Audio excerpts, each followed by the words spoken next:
করে নিয়েছি লবণ পানি দিয়ে। এখন কড়াইতে তেল দিয়েছি, তেলটা গরম হয়ে আসলে সিদ্ধ করা মাংসটাকে আমি ভেজে নিব, লাল লাল করে ভেজে নিব। এখন এই পর্যায়ে দিয়ে দিলাম মশলাগুলো, রসুন বাটা আর আদা বাটা দিয়ে মাংসটাকে ভালো করে আমি কষিয়ে নেব। এবং এই পর্যায়ে দিয়ে দিব লবণ আর টমেটো, শুকনো মরিচ দিয়ে ভালো করে গরুর মাংসটার সাথে ভালো করে মিশিয়ে কিছুক্ষণ কষিয়ে নিব আমি এটা।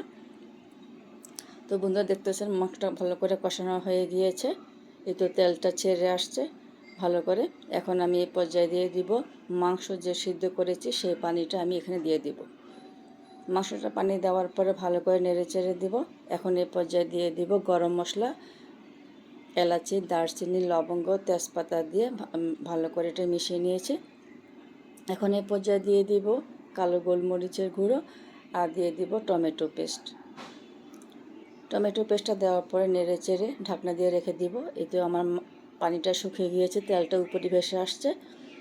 এখন এই পর্যায়ে দিয়ে দিব আস্ত রসুন, এটা আমি কয়েকটা আস্ত রসুন কেটে নিয়েছি সেটা দিয়ে দিলাম। এবং দিয়ে দিব এখানে পেঁয়াজ, একটা পেঁয়াজকে 4 টুকরা করে পেঁয়াজের পাতাগুলো আলাদা করে নিয়েছি। এখন এগুলো দিয়ে মাংসের সাথে ভালো করে আমি এটা মিশিয়ে নিব এবং সেই সাথে লবণটা একটু চেক করে নিব লবণ হয়েছে কিনা। সামান্য লবণ লেগেছে, শুকনো মরিচও দিয়েছি, কাঁচামরিচটাও দিয়েছি, ভালো করে নেড়ে চেড়ে নিয়েছি। ঢাকনা দিয়ে রান্না করার পর কিছুক্ষণ পর আমার রান্নাটা কমপ্লিট হয়ে যাবে। তো বন্ধুরা আপনারা দেখতে পাচ্ছেন যে আমার রান্নাটা হয়ে গিয়েছে। তো আমার ভিডিওটা ভালো লেগে থাকলে অবশ্যই লাইক, কমেন্ট, শেয়ার করে পাশে থাকবেন। এই মাংসের রান্নাটা পোলাও আর রুটি পরোটা দিয়ে খেতে অনেক ভালো লাগে।